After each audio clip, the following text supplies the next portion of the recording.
Jewish world. At the time, I was not keenly aware of the existence of our holy city of Jerusalem.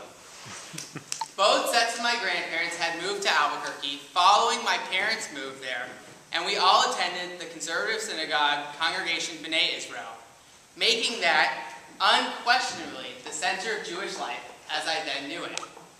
The center of secular life for me, however, was Osuna Elementary School, where I spent more time than anywhere else except for home.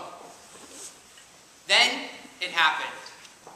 My mother took me out of school the day of the Easter egg hunt. It is hard for me to specifically recall the December dilemma during those early years of my life, but I can still vividly recollect missing that hunt as if it were yesterday. As time went on, that memory rankled me, and I slowly came to realize just how isolated I truly was. I was upset because I wanted to be a part of that Easter egg hunt. I realized that I was an outsider.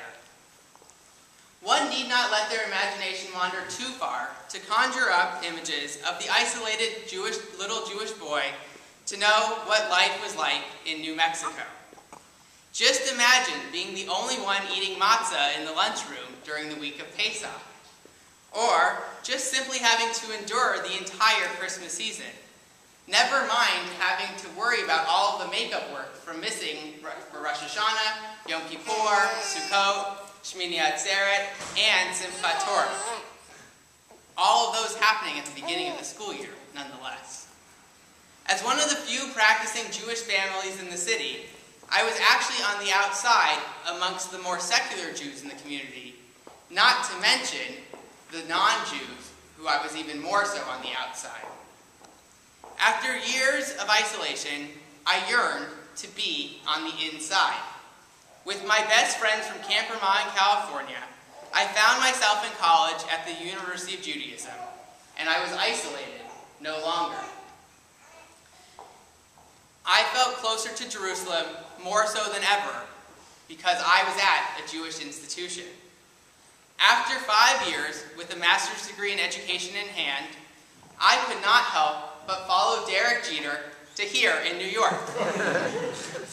In all seriousness, I wanted to come to the Harvard of Jewish education, to a place that I knew I certainly would not be an outsider, 3080 Broadway. Now, I am an Upper West Side Jew, where many think that the Mashiach may come first. Although I'm sure a few of you may still vote for Teaneck. I attend a Jewish institution. I fit in. I am an insider. But I have never forgotten what it feels like to be on the outside, to be in a minority culture. Having explained all of that, I am sure you can understand why it seems to me that this week's Torah portion, Parashat Yitro, begins with a chapter that feels like a definition of my life, as well as a parallel definition as to where we are as a Jewish people today. Chapter 18 of Shemot is completely about insiders versus outsiders, and who we, the nation of Jews, choose to accept into our communities. There are two distinct but interrelated units which make up chapter 18. Verses 1 through 12 speak about Yitro coming to visit the camp of Israel and describe the fact that despite the fact that he is a Midianite priest, Yitro makes a sacrifice to the God of Israel.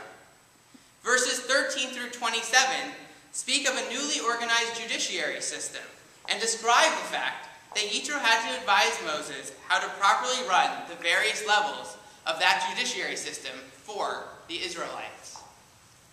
What is most intriguing to me is that Yitro, a Midianite priest and an outsider, comes to the Israelite camp in the first place. When Yitro heard about the Israelite escape from Egypt, he was conflicted. He, once again an outsider, rejoices for the Israelites, but is saddened for the Egyptians. In verse 9 of chapter 18, the text says, "Vayichad Yitro," that Yitro was fearful. Although there is a comment from Rashi which says, Vayichad Yitro, Vayismach Yitro, Zeu Peshuto, Umidrash Agada, Na'asa B'saro Chidudin, Mitzar al Ibud Mitzrayim, Hainu Da'amre Anshe, Giora Ad Asara Dare La, Tivazeh Amaraba Pe. Yitro was happy and not fearful. And Rashi says that this is the plain meaning, the Peshat of our text.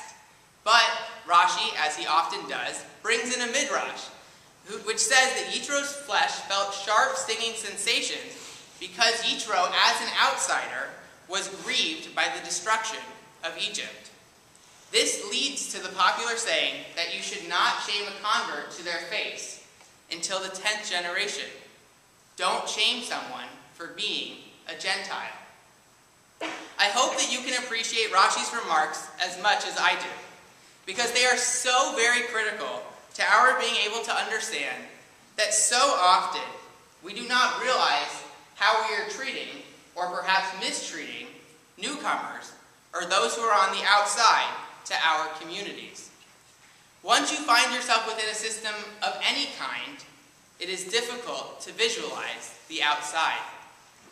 We tend to forget what it is like for those who do not understand the proper lingo, or they're not in the majority in a specific societal group. At the seminary, it becomes easy for us to forget how to relate to, or how we best ought to relate to, those who are on the outside, who may not be as knowledgeable as us in Jewish texts, or may not be as well versed in the JTS culture. Think about the idea of kashrut for a moment. When someone new comes into the cafeteria, and they do not know that they need to eat on their tray, how do we subsequently treat that person as the mashgiach stands in their face and tells them the rules?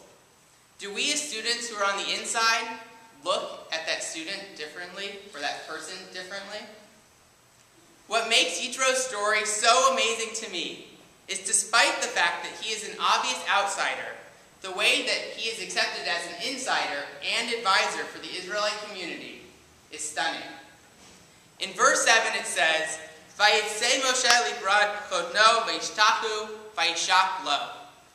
Moses went out to greet his father-in-law, and he bowed down and he kissed him. Rashi says that this event was a red carpet affair, in which a welcoming committee of Aaron, Nadab, and Abihu all went out to greet Yitro. The Mechilta in Tanhuma 6 says that Yitro was greatly honored by Moses' gesture and welcomed to him as an outsider. Back in our text, in verses 10 and 11, Yitro rejoices with Moses because of what God has done for Israel. Then Yitro offers God praise in the final stage in a series of acts of worship. Yitro's showing of respect to Moses and to the Israelites is because of the welcoming nature that Moses shows Yitro throughout the entire chapter. In verse 12 it says, Vayavo Aharon Bakol, Ziknei Yisrael, Le'achal Lechem Im Choten Moshe, Lifnei HaElohim. Aaron and all of the elders of Israel came to eat bread with Yitro, Moshe's father-in-law, before God. Rashi asks, Umoshe Heikan halach, Ela shehaya omed umishamesh lifneihem. Where did Moses go, Rashi asks. Moses was standing and serving Yitro. I am sure that Moses brought Yitro his tray in a kind manner. Again, with Rashi's commentary, it shows just how welcoming Moses and company are to Yitro, as they bring him into the insiders of the Israelite community, rather than keeping him as an outsider.